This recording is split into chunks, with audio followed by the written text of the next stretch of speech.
Society যদি পেতে চায়। 2 নম্বর গাইডলাইন হচ্ছে আল্লাহ তাআলা বলছেন, ইয়া আইয়ুহাল্লাযীনা আমানু লা তারফাউ আসওয়াতাকুম ফাওকা সাওতিন নাবী ওয়া লা তাজহারু লাহু বিল কওলি কাজাহরি বা'দিকুম লিবা'দিন আন তাহবাতা আ'মালুকুম ওয়া আনতুম লা তাশউরুন।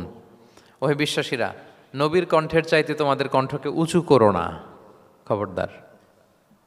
যদি করো, নিজেরা নিজেদের সাথে যেভাবে কথা বলো, নবীর সাথে যদি এভাবে কথা বলো, তাহলে তোমাদের সব আমলগুলোকে বাতিল করে দিবে কে? এই আয়াত নাজিলের একটা প্রেক্ষাপট আছে। বনু তামিম গোত্রের লিডার কে হবে এটা নিয়ে ডিসকাশন হচ্ছিল। তো আবু বকর রাদিয়াল্লাহু তাআলা আনহু বললেন, আমি চাই উনি হোক লিডার। ওমরে ফারুক বলে, না না না, উনি না, আপনি বুঝতে পারেন নাই, আমি চাই ইনি হোক।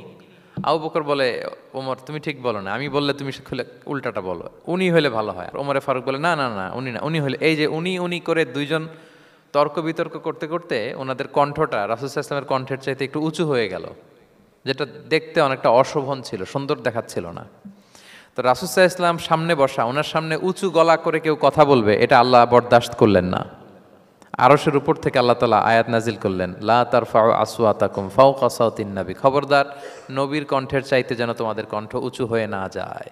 যদি যায় তাহলে তোমাদের আমলগুলো বাতিল হয়ে যাবে। এবং নিজেরা নিজেদেরকে যেভাবে ডাকো সেভাবে ডেকো না, এরকম করলে আমল বাতিল হয়ে যাবে।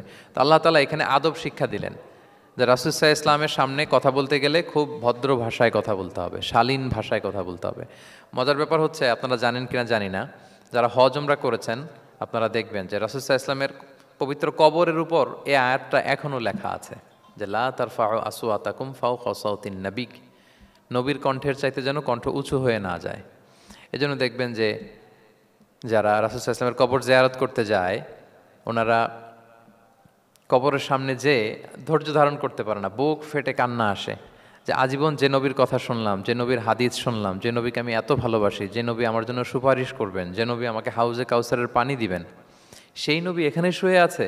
এটা ভাবতেই মুমিন হৃদয়ে বাঁধ ভাঙা কান্নার জোয়ার আসে, হাউমাউ করে কাঁদতে ইচ্ছে করে, কিন্তু ওখানে আওয়াজ করা যায় না, কারণ ওখানে লেখা লা তারফাউ আসওয়াতাকুম ফাওকা সাওতিন নবী, নবীর দরবারে বড় গলায় আওয়াজ করে কোনো শব্দ উচ্চারণ করা যাবে না। খুব ভদ্র বিনম্র চিত্তে রাসূল সাল্লাল্লাহু আলাইহি ওয়াসাল্লামের রওজার সামনে দাঁড়িয়ে আমরা সালাম পাঠ করি।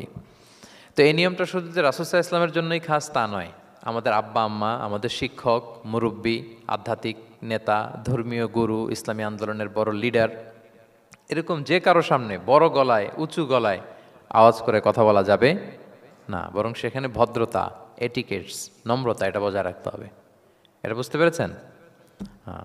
পাশাপাশি রাসূল সাল্লাল্লাহু আলাইহি ওয়াসাল্লাম একবার দুপুরবেলায় ওনার ঘরে শুয়েছিলেন।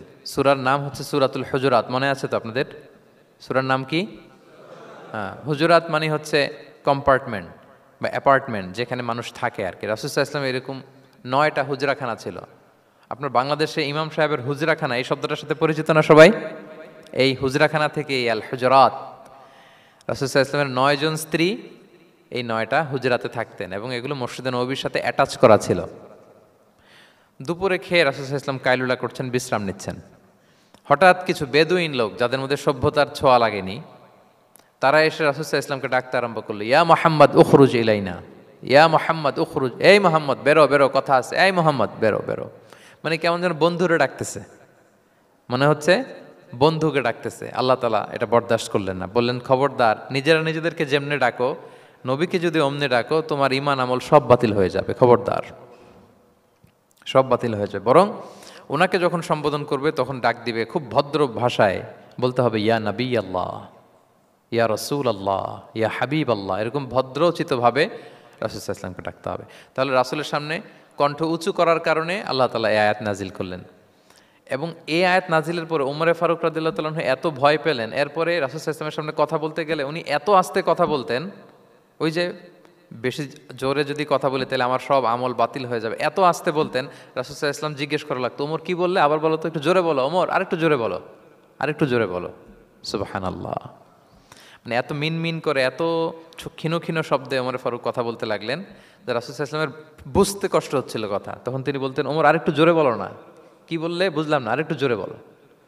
ওনারা এতটা ভয় পেয়েছিলেন এই আয়াত নাজিল হওয়ার পরে। তাহলে 2 নাম্বার ইনস্ট্রাকশন হচ্ছে মুরব্বী, শিক্ষক, উস্তাজ, ধর্মীয় গুরু, আধ্যাত্মিক নেতা, ইসলামী আন্দোলনের বড় নেতা, এরকম রেসপেক্টেড কারো সামনে উচ্চবাচ্য করে কথা বলা উচিত না। এটা আদবের খেলাফ, শিষ্টাচারের খেলাফ। আর আমরা বলেছি এই সূরাটা আমাদের শিষ্টাচার নিয়ে কথা বলে, সামাজিক রীতিনীতি, শিষ্টাচার, এটিকেটস নিয়ে কথা বলে। তাহলে এই যে দুইটা ইনস্ট্রাক্ট পাবো। এক নম্বরে আল্লাহ তাআলা বললেন, ইয়া আইয়ুহাল্লাযীনা আমানু লা তুকদ্দিমু বাইনা ইয়াদাইল্লাহি ওয়া রাসূলিহি ওয়াত্তাকুল্লাহ ইন্নাল্লাহা সামিউন আলিম। ওহে বিশ্বাসীরা, তোমরা আল্লাহ আল্লাহর রাসূল তোমাদেরকে যা করতে বলে এইটার চেয়ে বেশি অ্যাডভান্স হয়েও না, অতটুকুতেই থাকো, ওইটাতেই কল্যাণ, ওইটাতেই বরকত। আল্লাহ আল্লাহ রাসূলের চাইতে বেশি বোঝা যাবে না। ওনারা যেটা বলেছেন এটাই ফাইনাল। মা কানা লিমুমিনিন ওয়ালা মুমিনাতিন ইযা কাদাল্লাহু ওয়া রাসূলুহু আমরান আইয়াকুনা লাহুমুল খিয়ারাতু মিন আমরিহিম। আল্লাহ আল্লাহ রাসূল যদি আমাদেরকে কোনো নির্দেশনা দেয়, তখন কোনো বিশ্বাসীর জন্য এটা মানলেও চলে, না মানলেও চলে, এরকম ভাবা যাবে? আল্লাহ রাসূলের পক্ষ থেকে, আল্লাহর পক্ষ থেকে একটা আদেশ আসছে, এখন এই আদেশ আপনি মানলেও হয়, না মানলেও হয়, এরকম নাকি ব্যাপারটা বলেন তো? বরং মানতেই হবে। বরং কি? মানতেই হবে। এটা কম্পালসারি, এটা অপশনাল না।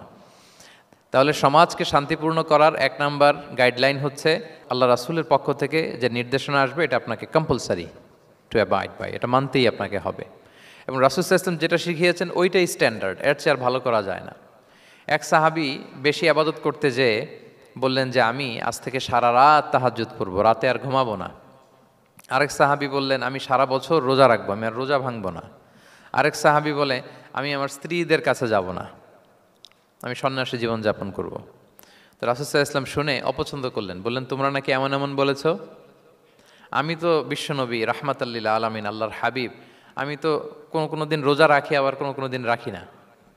সোম বৃহস্পতিবারে রাখি, অন্যান্য দিন তো রাখি না।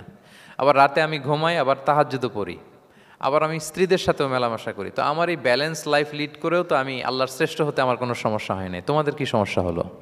সুবহানাল্লাহ। দেখেন, ইসলাম খুব ব্যালেন্সড অ্যাপ্রোচে বিশ্বাস করে, ভারসাম্যপূর্ণ জীবন বিধান। তার মানে রাসূল সাল্লাল্লাহু আলাইহি ওয়াসাল্লাম যেটা শিখিয়েছেন ওইটাই স্ট্যান্ডার্ড। আপনি কি রাসূল সাল্লাল্লাহু আলাইহি ওয়াসাল্লামের চেয়ে বেশি মুত্তাকি হতে পারবেন? বুঝে থাকলে আওয়াজ করে বলুন, আল্লাহ রাসূলের চেয়ে বেশি বুজুর্গ হওয়া সম্ভব? মুত্তাকি হওয়া সম্ভব? আল্লাহওয়ালা হওয়া সম্ভব? তিনি যেটা শিখিয়েছেন ওইটাই স্ট্যান্ডার্ড। তাহলে প্রথম দিক নির্দেশনা হচ্ছে আল্লাহ আল্লাহ রাসূলের চেয়ে বেশি বোঝা চলবে। ওনারা যে নির্দেশনা দিয়েছেন সেটা মানলেই জীবনের সুখ, সেটা মানলেই কি এক নম্বর।